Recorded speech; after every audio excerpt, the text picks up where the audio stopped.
Sitting with Francisco Reyes Jr., also known as Never Made. You lean somewhere in the middle of where graphic designer starts to meet illustrator. Your day job is being a graphic designer for Studio Number 1 in Los Angeles. Explain to me why it's worth adding all of this on top of a very long day.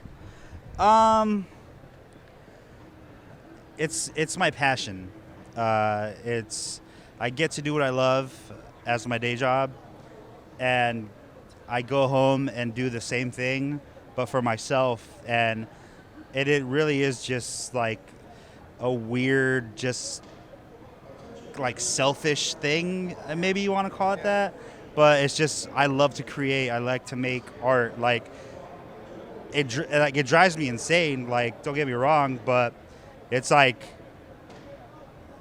we've talked before, like with bands and stuff, it's just like something that you nurture and you cultivate on your own. It's just like once like you start to pick up speed on things, you kind of just like you just do it because like one, like you can monetize it, but it's also feeding your soul and just like you're getting so much out of it. It's like therapy for me, basically. Like I do this shit, like I could design all day if I wanted to, you know? So having a day job designing and then coming home and doing the same thing, it doesn't really feel like work. It's just fun. It's interesting though, because your day job would be a lot of graphic designers' dream day job, but yet you still find time to work for you and add it on. Why is it so important to do work for yourself? I mean, because who I work for is Shepard Fairey. He is the man, right? He went out and just did his thing, and he created his own path. You know, he wanted to be a graffiti artist, but he couldn't write. He was just like, how do I do this from a graphic standpoint? So he made the icon, right? One of the best workarounds in creative history. Exactly. And so, what was the question again? Sorry. Well, just, you know, I think it's so interesting that you have a job that a lot of people would think, but you still find it important to put time in for you. Yes, of course. I mean, because of him and being so inspired by him and actually working with him every day, like for 9 hours, like that work ethic just, like I already had it, but he works so much, you can't help but just like that shit just rubs off on you. Can I cuss? Sorry. That it rubs off on you, you know? So I'm just like, I'm over here like trying to keep up with this guy, but I'm not even at his level yet, but that's just how I feel. Like I'm just like, yo, like this guy is just constantly on. And like, yeah, I do whatever we need to do at work, but I want to go home and like, work on the stuff that I want to do because I want to be on his level someday, you know? So you're a son of Mexican immigrant parents, and I recently got to see you speak down in San Diego. Mom and Dad were in the room, and I don't know if Mom and Dad totally understand the art game. They don't. But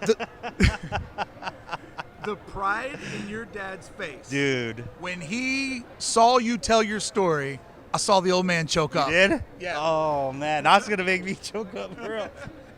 Fuck, for real.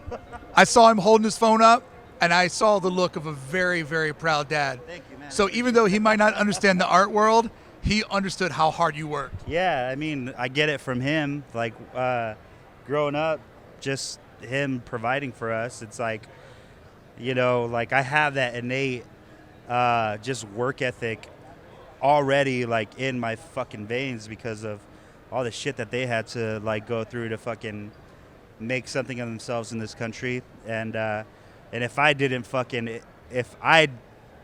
didn't do that times 10, I'd feel like I'd be failing my parents. When you made the joke that you told your family, like, I'm going to go do this, but then I'll go get a real job, and everybody laughed, your dad laughed harder than anybody. Really? He got the joke. But I thought it was a sweet part of your story was you're talking about you went and cleaned houses with your mom, and you would play their music. Yep. And I thought that really resonated just exactly who you are, where you've came from, and how far you've gone. For sure. Like, we had like CDs, but they were all like Spanish stuff, you know, and I love Mexican pop music. That's what my parents would play. But Yeah, there was the story of me cleaning a house with my mom, some rich person's house, and they had a CD. For those of you guys who don't know, a compact disc was like a little thing that played music. It's like a mini record. Yeah, and but the thing was as tall as I was, right? Remember those like, Yeah. and I would go in there and like dust them off, and I was just like that UB40 record. I was just like, those graphics they still hold up, dude. Yeah. I'm like, oh my god. I'd be like, Mom, can you play Red Red Wine? I don't remember what number it was, but I'd be like, play number 4 or whatever number it was. But yeah, it's just such a vivid memory of how I perceive things from such a young age, just based on the aesthetic of how things looked, you know. I just love that most people look at your art and think that if you're going to mention a band, it would be Black Flag or Minor Threat, not UB40. I know, but to this day, like ska music and like reggae music is like my favorite. Like it's my go-to for sure. Awesome. But yeah, you're right. Yeah, I'm over here like looking the way I do, but I'm over listening to UB40. Sipping on that red wine. Sipping on a White Claw. Sponsor me, bro.